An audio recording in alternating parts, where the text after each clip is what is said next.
If you're interested in Final Fantasy, thank you for clicking this video. Perhaps give it a like and subscribe, and maybe leave a comment if you find what I'm talking about with Ever Crisis and First Soldier interesting.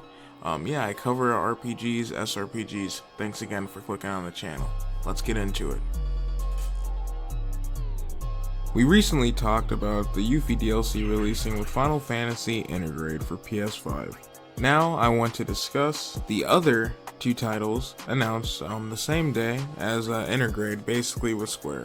Square has announced two mobile games in the FF7 collection of games and movies. I personally feel the Battle Royale genre was overplayed after about 2 years, so that's a few years at this point. Those games are kind of lame, and kind of seeing Final Fantasy VII in that forefront and just being played that way is kind of lame. It's called First Soldier.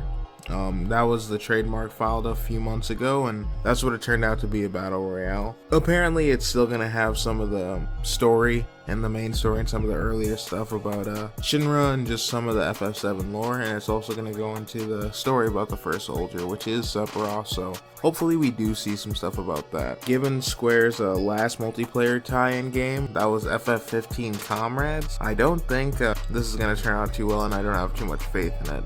Also, it's on mobile for now, but that could always change. There is one other title that they revealed, and it was the trademark a few months ago, Ever Crisis, and this game is pretty promising. It is a true-to-form remake of Final Fantasy VII, currently planned for 2022. This game will tell the entire story of Final Fantasy VII, from the PS1 remake to the Crisis Core and Dirge to Cerberus. The art style so far is kind of a true-to-form remake, basically still in that kind of polygon style, but more in line with how they did with the FF15 Pocket, but it looks a lot better. It looks a lot more like, when you see people like Barrett, I feel like their models look really good. And one of the main twists is that once the game kind of goes into battle, you get the FF7 remake on PS4, PS5 graphics. So that's kind of a really cool way to play an RPG, like a traditional turn-based game, but in the FF7 remake canon. And so far, we've only seen Crisis Core as the other game in that type of engine, and it looked pretty good. They did kind of the train scene with Zack riding into Midgar, kind of like how Cloud does in his game. FF15 Pocket Edition was kind of a lame game, to be honest, but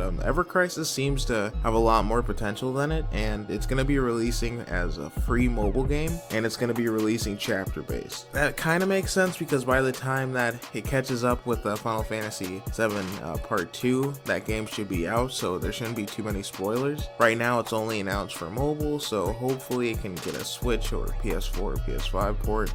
That's just a hoping, but also people can emulate it on their PC, so there is always that. Yeah, I just wanted to make a new video just talking about Ever Crisis. Yeah, I'm very excited for this game. Yeah, that's all I wanted to say. Peace out.